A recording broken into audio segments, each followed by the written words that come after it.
प्यारे बच्चों नमस्कार। हम 10 मिनट में एक टॉपिक और वो भी बहुत ज़्यादा डेप्थ में, इतना आपने किसी बुक में नहीं देखा होगा, किसी क्लास में नहीं पढ़ा होगा, इतना हम करेंगे। टॉपिक है हरियाणा की नदियाँ। 10 मिनट में देखते कैसे करते हैं। तो हरियाणा की देखो, हरियाणा का भौगोलिक स्वरूप जो है वो मैदानी है, पहाड़ी नहीं है। तो इसमें जो नदियाँ आएंगी वो कहाँ से आएंगी? इधर उधर से आएंगी। जैसे दक्षिण में आती हैं तो वो अरावली की पहाड़ियों से आती है, मोस्टली मान के चलो आप राजस्थान की तरफ से।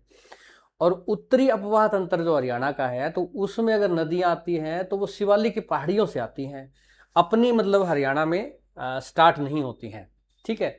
तो राज्य की अधिकांश नदियां क्या हैं? एक हमें याद रखना है कि मौसमी नदी है सारी की सारी। अधिकांश नदी क्या है? मानसून में बारिश होगी तो मौसम में वो चलेंगी, शेष समय पे वो सूखी रहती हैं। अगर इनका मेन बेसिन अगर पूछा जाए तो दो मुख्य बेसिन में विभाजित है, एक इंडस बेसिन, एक गंगा बेसिन। ठीक है। इंडस आपका पश्चिमी भाग, घग्गर उप बेसिन वगैरह, और गंगा बेसिन आपका पूर्वी भाग जैसे यमुना, उसका उप बेसिन है। अच्छा, चित्र के माध्यम से देखें तो आपकी जैसे ये नदी है, टांगड़ी है, मारकंडा है, सरस्वती है, ये सारी की सारी नदियां आके कहीं ना कहीं घग्गर में मिल जाती हैं। एक तो ये रहता है, और दूसरा इधर आपका पूर्वी सीमा है जो आपकी हरियाणा की, जिसके साथ यूपी के साथ सीमा लगती है, उसमें यमुना नदी चलती रहती है। और दक्षिण में कृष्णावती, ठीक है, साहिबी नदी और इंदौरी नदी, ये तीन चार छोटी छोटी नदियां हैं। मुख्य बड़ी नदी इनमें नहीं है, ये मैप के हिसाब से है आपकी। अपवाह तंत्र हरियाणा का देखते हैं जो शिवालिक की तरफ से है उसके अंदर। ठीक है। अगर बारहमासी नदी की बात करें तो बारहमासी नदी कौन सी है? एकमात्र है जो यमुना है, जो आपकी बॉर्डर पे बहती है हरियाणा और यूपी की। ठीक है। हाँ। अच्छा, और बाकी की बाकी नदी कौन सी हो जाएगी? मौसमी नदी हो जाएगी आपकी। अच्छा, अब यमुना का उद्गम की बात करेंगे अगर पूछ लिया जाए तो उत्तराखंड में गढ़वाल जो हिमालय बोलते हैं, जिसको हिमालय का एक क्षेत्र, उसमें बंदरपूंछ के यमुनोत्री ग्लेशियर से निकलती है। यमुनेत्री तो अक्सर आसानी से याद रह जाता है, बंदरपूंछ हो सकता है याद ना रहे। तो एक तो उद्गम इंपॉर्टेंट है, दूसरा इंपॉर्टेंट ये है कि भाई उत्तराखंड से निकली। उत्तराखंड तो हरियाणा में है नहीं, हमें क्या लेना देना? हरियाणा में कहाँ से आ गई फिर? तो हरियाणा में कहाँ से आ गई? कलेसर। कलेसर हरियाणा में यमुनानगर का में एक बहुत इंपॉर्टेंट जगह है। कलेसर नेशनल पार्क भी है। तो कलेसर के पास ये यमुनानगर जिले में एंटर करती है उत्तराखंड से, और ये प्राकृतिक सीमा भी बनाती है। पूछ लिया जाए हरियाणा और यूपी के बीच में कौन सी नदी प्राकृतिक सीमा बनाती है? यमुना नदी। कितनी लंबी चलती है ये हरियाणा में? 320 किलोमीटर चलती है। वैसे तो यमुना काफी लंबी है, पर यहाँ 320, वैसे 1367 है टोटल। अच्छा, बैराज की बात करें अगर इसमें तो यमुना नदी की सहायक नदियां हैं। एक तो जैसे सोम है, ठीक है। अच्छा, यहाँ पे पथराला बैराज बना हुआ है सोम नदी के ऊपर। बैराज मतलब क्या होता है? एक बांध बना देते हैं, पानी को डाइवर्ट कर देते हैं अलग अलग जगह पे। ठीक है। अच्छा, इसके बाद क्या है? टोंस इसकी सहायक नदी है। टोंस कहाँ है भाई? टोंस आपकी हिमाचल में ही उसका उद्गम होता है, शिमला के आसपास से आती है और यमुना में आके मिलती है। टोंस सबसे बड़ी सहायक नदी है यमुना की, और टोंस नदी हिमाचल में इसका उद्गम है, ये याद रखना है। ठीक है। और टोंस नदी पे किसाऊ बांध भी बन रहा है। ठीक है, अभी चालू है, बहुत बड़ा बांध है ये। अच्छा, ये सहायक नदी होगी। एक है गिरी। गिरी जो नदी है ये कहाँ है? इसका उद्गम है हिमाचल प्रदेश में। ठीक है। और गिरी नदी पे रेणुका बांध है, ये इंपॉर्टेंट है, ध्यान रखना है। रेणुका बांध किस पे? गिरी नदी पे। गिरी नदी किस में मिल जाती है? आके यमुना में। एक बूढ़ी नदी या बूढ़ी यमुना भी कहते हैं, ये कैसे बनी थी कि यमुना का बहाव जब बदल गया ना, इधर उधर थोड़ा बहुत, कई बार चेंज होता है ना कि ऊंची नीची जमीन जमीन के हिसाब से नदी अपना रास्ता बदल देती है। तो पहले कहीं इसकी छोटी मोटी धारा रह गई, वहां अब नहीं चलती, वो छोटी मोटी धारा को इन्होंने बूढ़ी नदी कहा है, वो आके वापस इसी में मिल जाती है। ठीक है। तो वो एक सहायक नदी है इसकी। अच्छा, अब यमुना नदी जो है हरियाणा में चली 320 किलोमीटर। कुछ इसकी सहायक नदियां थी, कुछ इसमें बैराज भी थे। ठीक है। एक हथनीकुंड बैराज भी इसी के ऊपर है। इसके बाद आगे कहाँ जाएगी ये? तो यमुनानगर से एंटर होती है उत्तराखंड से आके, फिर करनाल, सोनीपत, पानीपत, पलवल, फरीदाबाद, ऐसे होते आगे किस में प्रवेश करेगी? आगे प्रवेश करेगी यूपी के अंदर। ठीक है। तो फरीदाबाद इसका लास्ट जिला हो जाएगा हरियाणा का, जिसमें ये हरियाणा में रहेगी। तो वहां पे हसनपुर से होते हुए उत्तर प्रदेश के अलीगढ़ में प्रवेश करेगी ये लास्ट पॉइंट आपका एक तरह से हरियाणा में इसका हो जाएगा। टोटल इसकी लंबाई 1376 है। पर हरियाणा में पूछे तो 320 है। दोनों चीजें याद रखनी है आपने। 1376 किलोमीटर टोटल चलने के बाद प्रयागराज में इसका संगम हो जाता है गंगा नदी के साथ, और इसके साथ ये गंगा में जब मिल जाती है तो हम ये कह सकते हैं कि गंगा नदी की सबसे बड़ी नदी सहायक कौन सी है? यमुना ही है, गंगा में जो मिलती है। अच्छा, इसके बाद इसमें हम बांध देखेंगे तो बांध इसके ऊपर है हथनीकुंड बैराज, ठीक है, ये यमुनानगर में है हथनीकुंड बैराज। ताजेवाला बैराज हुआ करता था, ये अंग्रेजों का बनाया हुआ, ये पुराना ज्यादा हो गया था, तो इसको रिप्लेस करने के लिए हथनीकुंड बैराज बनाया गया यमुनानगर में, ठीक है। एक पल्ला बैराज है, ये आपका इधर फरीदाबाद के आसपास आ जाते हैं ना, यहाँ पे आके बनाया हुआ है इस नदी के ऊपर। इसके अलावा जो बैराज जो थे रेणुका जो गिरी नदी पे है, सोम नदी पे पथराला है, वो इसकी सहायक नदियों पे है, इस पे नहीं है वो, ठीक है। इसके बाद घग्गर नदी आ जाती है हमारी। घग्गर नदी यमुना जैसी है क्या? बिल्कुल नहीं है। यमुना नदी उत्तराखंड के पहाड़ों से निकलती है। घग्गर नदी मौसमी नदी है, बरसात में इसमें पानी रहता है, बाकी टाइम पानी कम रहता है। घग्गर नदी आती कहाँ पे है? तो भाई शिमला के पास एक डगशाई नामक जगह है, डगशाई हिमाचल में, वहां शिवालिक पहाड़ियों से ये निकलती है। उससे निकलने के बाद हरियाणा में कहां प्रवेश करेगी घग्गर नदी? पंचकुला के कालका तहसील है, कालका पंचकुला जिला है, वहां से हरियाणा में प्रवेश करेगी।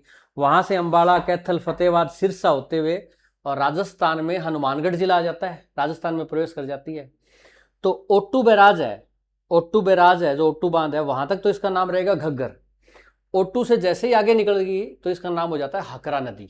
हकरा, हकरा पहले सभ्यता भी थी, हकरा सभ्यता पुरानी, तो हकरा नदी का नाम हो जाता है इसका, और बाद में हनुमानगढ़ में जाते जाते आगे रेगिस्तान में विलुप्त हो जाती है, आगे जाके खत्म हो जाती है, ठीक। अच्छा, घग्गर नदी की कुल लंबाई कितनी है? 467 किलोमीटर, पर सारी की सारी हरियाणा में नहीं है इसकी। ये ओट्टू बांध है, इधर घग्गर नदी और इधर आपकी हकरा नदी हो जाती है। घग्गर की सहायक नदियां कौन सी है? मारकंडा, सरस्वती, टांगड़ी, कौशल्या, ये नदी इसमें आके मिलती है। कौशल्या नदी पर एक कौशल्या बांध भी है बहुत बड़ा। प्रभावित जिले कौन से? घग्गर से पंचकुला, अंबाला, कैथल, फतेहाबाद, सिरसा, और आगे जाके राजस्थान में पूछोगे तो हनुमानगढ़ हो जाएगा। सरस्वती नदी, ये ऋग्वेद हमारा सबसे पुराना वेद है, तो ऋग्वेद कालीन है, प्राचीन नदी, पौराणिक नदी भी बोला जाता है इसको, पौराणिक वर्ड भी लिख सकते हो आप।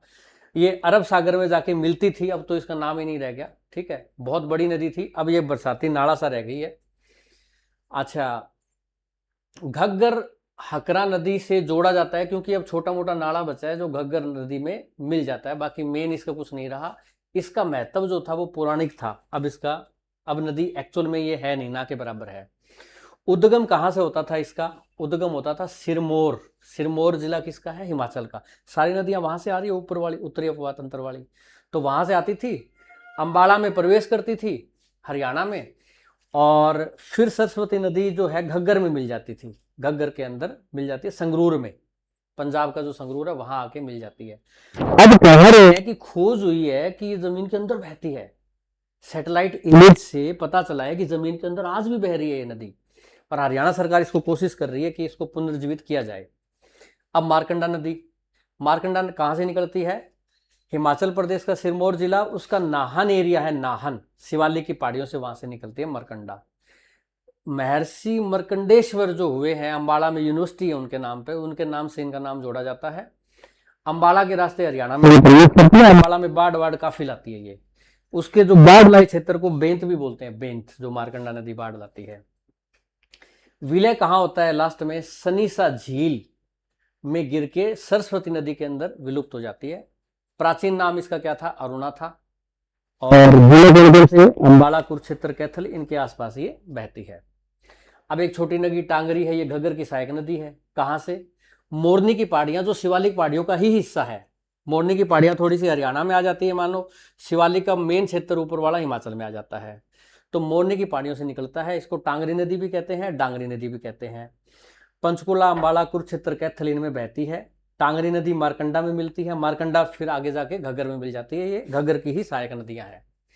राक्षसी नदी, राक्षसी नदी जो है बहुत छोटी सी नदी है, यमुनानगर के शाहपुर में एक नाला लगा लो, वहां निकलती है, और कोई इसका बड़ा कुछ नहीं निकलता। लडवा के पास ये चोतंग नदी में मिल जाती है, चोतंग एक पुरानी नदी मानी जाती है, पुरानी नदी। आपगा नदी, बहुत कम पर्सन आ सकता है, इससे एक बरसाती नाला है और कुछ नहीं है। आपगा नदी प्राचीन नदी है, नाम याद रख लेना बस ऐसे ही। दसद्वती नदी, जिसको चोतंग नदी भी कहते हैं, दसद्वती, ठीक है, इस में प्रश्न आया हुआ है एक ये। तो ये प्राचीन काल में थी, जो सदा बहती थी, अब ये एक नाले जैसी है, कुछ नहीं है, शिवालिक से निकलती है, यमुनानगर में प्रवेश करती है। अब आ जाते हैं हम उत्तर की बजाय अब शिवालिक की पहाड़ियों को छोड़ के दक्षिण हरियाणा जो है उसका जो ड्रेनेज सिस्टम है, उसकी जो पहाड़ियों से जो नदियां निकलती है। तो दक्षिण में अरावली की पहाड़ियां हैं, छोटी सी पहाड़ियां मेवात की पहाड़ियां हैं, उनकी ज्यादातर नदियां इसमें निकलती है। साहिबी नदी सबसे प्रमुख नदी है तो बरसाती नदी। राजस्थान में ज्यादातर भाग है अरावली का, तो वहां सिक्कर जिले के जीतगढ़ और मनोहरपुर जगह है, वहां से अरावली की पहाड़ियों से ये निकलती है। हरियाणा में कहाँ एंटर करेगी? रेवाड़ी जिले का कोटी कासिन एक जगह है, वहां से हरियाणा में ये प्रवेश करती है। मेन याद रख लो रेवाड़ी, ठीक है। इसमें बांध कौन सा बना हुआ है? मसानी बैराज, ये प्रश्न बहुत बार पूछा गया है। रेवाड़ी और गुरुग्राम में पानी देती है, ये मसानी बैराज जो है इसके ऊपर बनाया गया है, रेवाड़ी और गुरुग्राम के एरिया में सिंचाई के लिए। और लास्ट में ये नछबगढ़ का नाला बोल देते हैं इसको नदी नहीं बोलते, लास्ट में छोटी हो जाती है, दिल्ली में गंदगी काफ़ी है दिल्ली में, तो नछबगढ़ नाला बोलते हैं, वो साहिबी नदी है। तो दिल्ली में आगे नछबगढ़ नाला बन गई, हरियाणा में साहिबी नदी थी, और नछबगढ़ नाला फिर आगे जाके यमुना में मिल जाता है। इंदौरी नदी ये मेवात की पहाड़ियों से निकलती है, ठीक है, बाद में जाके साहिबी नदी में मिल जाती है। ये मेवात के आसपास ही इसका क्षेत्र है थोड़ा बहुत। कृष्णावती नदी ये भी बरसाती नदी है। जयपुर में दरिम्बा तांबे की खदानें हैं, तांबे की खदानें दरिम्बा में, वहां से अरावली की पहाड़ियों से निकलती है। रेवाड़ी से इसका प्रवेश हरियाणा में होता है, हरियाणा में रेवाड़ी, झज्जर, महेंद्रगढ़ यहाँ से होते हुए, और महेंद्रगढ़ में साहिबी नदी में जाके मिल जाती है। तो ये भी साहिबी नदी की क्या है? सहायक नदी है। दोहन नदी, अच्छा दोहन नदी है, ये भी साहिबी की, मेन मतलब साहिबी नदी ही है दक्षिण में, ये मान के चलो, ये भी उसमें जाके मिल जाएगी। राजस्थान के मधोली गांव से निकलेगी ये सीकर के पास से, रेवाड़ी में प्रवेश करेगी, सारी नदियां रेवाड़ी में प्रवेश करती हैं हरियाणा में। रेवाड़ी महेंद्रगढ़ होते हुए बलोचपुर गांव है, वहां साहिबी नदी में ये मिल जाती है। तो ये बेटा टोटल एक चैप्टर था, आपको 10 मिनट में मैंने कोशिश की हरियाणा की सारी नदियां पढ़ाने की, बहुत डिटेल में। आपको कैसी लगी आपको कमेंट जरूर करना है, और कौन सा टॉपिक आपको चाहिए पढ़ाना है वो आप बता दीजिएगा, ठीक है। और संजीव सर जीएस चैनल जो है इसको सब्सक्राइब कर लें। फिर मिलते हैं आपके साथ। हरियाणा बैच भी है हमारा नोटबुक अकेडमी एप्लीकेशन पर, वो भी आप बैच ज्वाइन कर सकते हैं, 199 फीस है उसकी, उसमें सारा कंटेंट आपको मिल जाएगा, ठीक। All the best.